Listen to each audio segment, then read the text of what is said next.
taliyaha qaybta booliska gobolka Nugaal gaashaanle sare Cabdiraxmaan Xaaji Abshir Faarax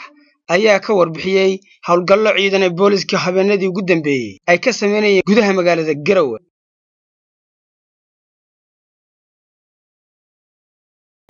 amniga guud ee gobolka Nugaal ma sha Allah alxamdulillah rabbil alamin baleelaha loogu xamdinaqaayo maraya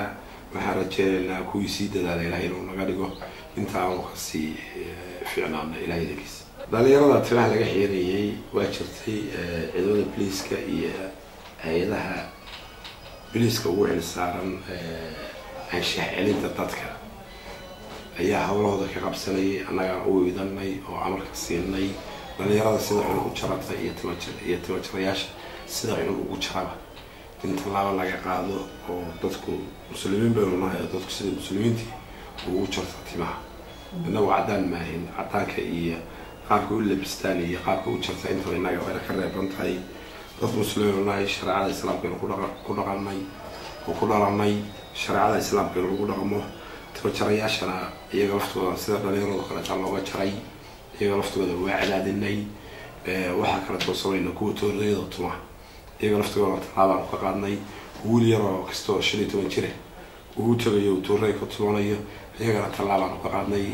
labada arrimood oo ku guuleysanay Ilaahay. Cabdiraxmaan Xaaji Abshir ayaa sheegay in amarro adag ka soo saareen baabuurta bacaha madow lagu xiro kuwaas oo baabuurkii lagu arko talaabo sharci laga qaadayo waxaana uu tilmaamay in mas'uuliyiinta dawladdu ay baabuurtooda ka bilaabeen in ay ka diiraan bacaha madow. Argada taliska booliska qaybta gobolka Nugaal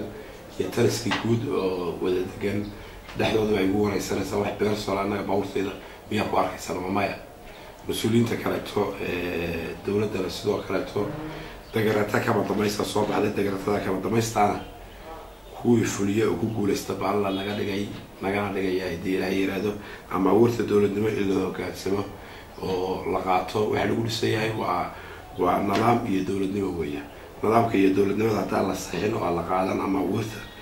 dawladnimo ma jirayso bilaadantinimo ma jirayso qof Allah qof ka dhagaadaya talaabo sharci waafaqsan baa laga qaaday naga baqdin badnayn oo mas'uuliyiinta dawladda oo dhan ayaa isku bilownay dhammaan anoo ku wada qanacsan waxa geesayga fadhiyo wasaakiishii wada dalkay dadka wada eedo u dekanoobay dhammaan waska wada fiiqnay bersol waxaan shaqeynaa ma taro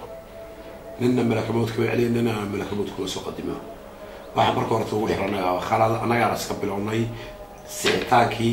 iyo soo noqoshadii anaga iska bilownay waxaan filaynaa inuu soo noqonayo Ilaahay degiis. taliska qaybta booliska gobolka Nugaal ayaa wada hawlgallo loogu xaqiijinayo ammaanka gobolka Nugaal waxaana socda dadaalo dheeriya oo loogu jiro sidii amniga loo sugi lahaa gudaha Puntland. waa Cabdiqani Maxamed Axmed Cabdiqani Fantastic Kalson TV